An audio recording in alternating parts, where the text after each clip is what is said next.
और एक बार फिर से बात करें, मधुपुर उपचुनाव में कई दिग्गजों की इज्जत भी दांव पर लगी हुई है। चुनाव प्रचार के लिए शुक्रवार को मंत्री बादल पत्रलेख मधुपुर पहुंचे। वहां उन्होंने जनचौपाल लगाया और लोगों की समस्याएं सुनी।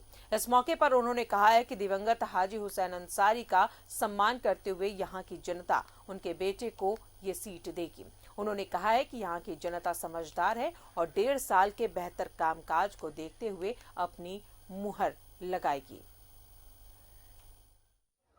मधुपुर में महागठबंधन के प्रत्याशी हफीजुल हसन की जीत को सुनिश्चित कराने को लेकर झारखंड मुक्ति मोर्चा के साथ साथ कांग्रेस के बड़े चेहरे भी लगातार मधुपुर में कैंप किए हुए हैं और खूब पसीना भी बहा रहे हैं।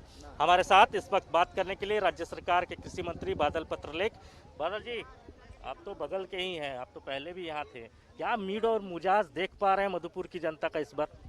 जो विश्वास गठबंधन की सरकार ने मधुपुर की जनता पर जताया है, आदरणीय हेमंत सोरेन, आदरणीय रामेश्वर उरांव सर, आदरणीय आलमगीर आलम, आदरणीय तेजस्वी यादव सत्यानंद भोक्ता जी ने जो निर्णय लिया है, मधुपुर वासियों को उस निर्णय पर गर्व है कि इतनी बड़ी प्रतिस्पर्धा, चुनाव के चुनौती रहने के बावजूद सरकार ने हमें वो तोहफा पहले दे दिया जिसकी आम वोटर उम्मीद करते हैं कि मेरा प्रतिनिधि जीते, जो जीते तो उस पार्टी का सरकार बने, उस सरकार में मेरा नुमाइंदा मंत्री बने।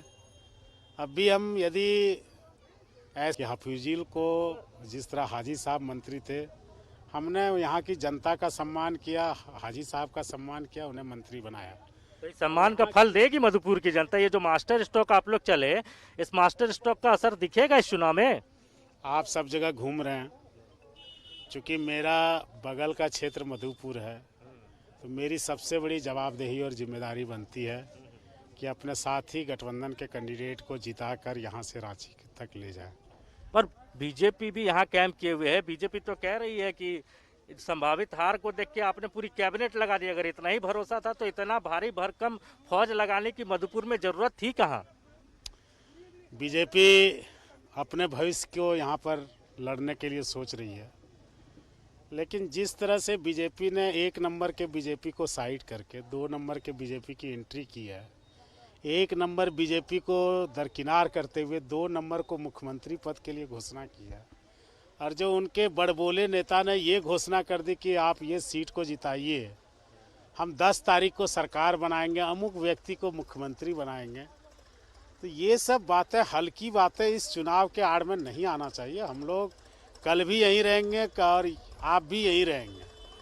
आप 25 विधायक हैं, 25 विधायक के निर्णय नीति निर्धारण करने वाले आप कोई नहीं होते हैं। बीजेपी ने आपको जिम्मेदारी नहीं दे रखी है, और साथ ही आप जब सरकार बनाने के दावा करते हैं तो एक ही रात में तो 16 विधायक आपके पास नहीं आ जाएंगे, कुछ विधायक तो आपके संपर्क में होंगे। आप एक भी विधायक को सामने ला कर दिखा दें गठबंधन के कि वो हमारे पक्ष में हैं, वो हमसे नाराज हैं, तो मैं समझता हूं कि ये चुनाव हम उनको वॉकओवर दे देंगे। वो तो कह रहे तमाड़ का जो इतिहास था, गुरुजी हार गए एक निर्दलीय से, यहाँ भी कमोबेश उसी तरीके की तस्वीर और यहाँ भी इतिहास दोहराया जा रहा है। आज तमाड़ वासियों को झांसे में लाकर विरोधियों ने गुरुजी को हरवा दिया। आज आप तमाड़ जाके देखिए, वहाँ के लोगों को आज तक इस बात का मलाल है कि हम लोगों के बहकावे में आ गए, तमाड़ को कुछ नहीं मिला। जो आकर यहाँ घूम कर कहते हैं कि तमाड़ की बारी आएगी, मधुपुर की गलियों के, यहाँ के आवाम के सुख दुख को उन्होंने देखा है। वो तो जीपीएस देख के मधुपुर पहुँचे हैं, उनको यहाँ का भूगोल भी नहीं मालूम है, और वो भविष्यवाणी करके यहाँ से जाते हैं। आपको भरोसा है, महागठबंधन को भरोसा है कि हैट्रिक लेगा, दुमका और बेरमो की इतिहास यहाँ दोहराई जाएगी? मुझे मधुपुर के एक एक व्यक्ति पर भरोसा है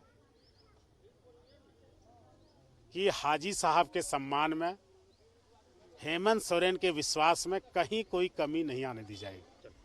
तो बेहद कॉन्फिडेंट बादल पत्रलेख, और इनको पूरा भरोसा है कि जिस तरीके से बेरमो और दुमका का रिजल्ट रहा, यहाँ भी होगा बेरमो की तरह। यहाँ भी इतिहास गढ़ा जाएगा और हैट्रिक कहीं ना कहीं महागठबंधन जो है वो मधुपुर में लगाने जा रही है। कैमरामैन अभय प्रसाद के साथ राकेश कुमार, न्यूज़ 11 मधुपुर।